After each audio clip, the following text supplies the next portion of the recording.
Pito ang patay human nagkaengkwentro ang duha ka armadong grupo sa Parang, Maguindanao del Norte. Patay ang pito ka tawo human ang bakbakan tali duha ka magkalaban nga armadong grupo sa Barangay Tuka Maror, Bongo Island, Parang, Maguindanao del Norte.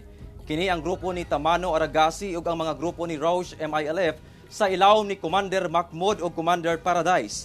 Nagsugod kuno ang tensyon sa maong mga grupo niadtong buntag sa Biyernes, Oktubre 18.